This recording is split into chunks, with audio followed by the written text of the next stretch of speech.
Imagine the roar of thousands of passionate fans literally shaking the ground beneath their feet.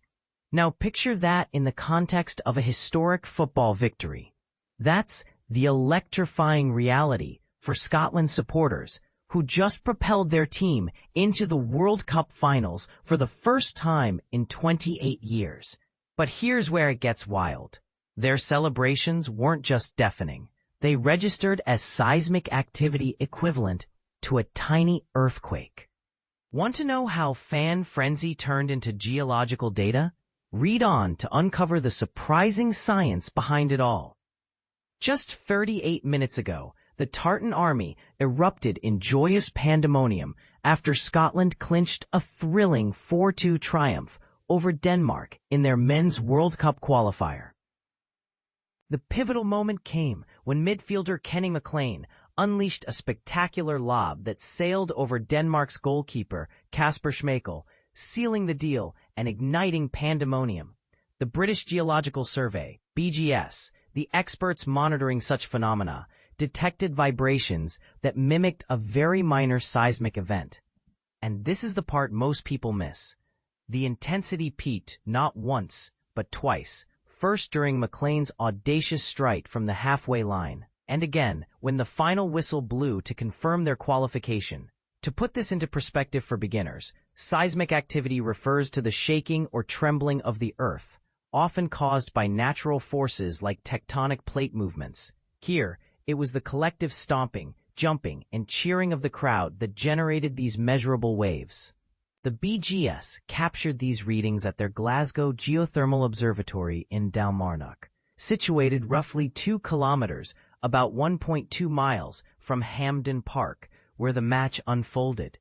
Interestingly, a slight tremor was also noted around the time defender Kieran Tierney scored Scotland's third goal with a beautifully curled effort deep into stoppage time, just 3 minutes after the allotted 90. The primary seismic peak occurred between 21:48 and 21:50, aligning perfectly with McLean's game-winning moment.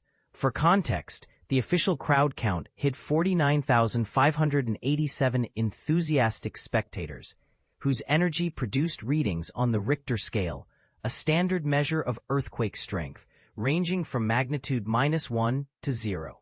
That's incredibly subtle, equivalent to generating about 200 kilowatts of power.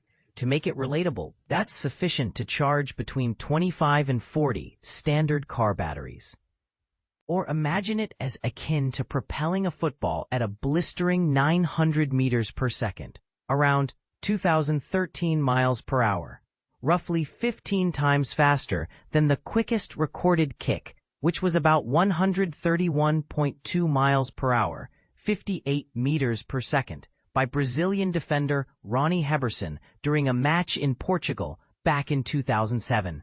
Now, and this is where things get a bit controversial, it's fascinating to compare this to the seismic rumblings caused by Taylor Swift's fans during her trio of concerts at Edinburgh's Murrayfield Stadium last summer.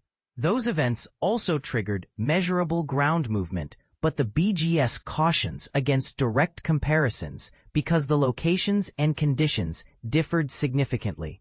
Is fan excitement a force of nature, or are we anthropomorphizing crowd behavior in ways that downplay real geological threats? And could measuring such human-made quakes lead to overblown interpretations, perhaps distracting from genuine natural disasters?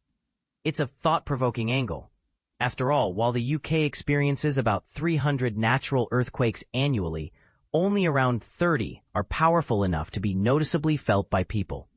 For instance, just last month, a 3.3 magnitude quake rattled homes across Perthshire, serving as a stark reminder of the Earth's unpredictable power. What do you think? Is the passion of sports fans truly capable of rivaling natural forces, or is this just a fun anecdote blown out of proportion? Does comparing football celebrations to earthquakes trivialize real seismic events? Share your opinions in the comments. Do you agree, disagree, or have a counterpoint?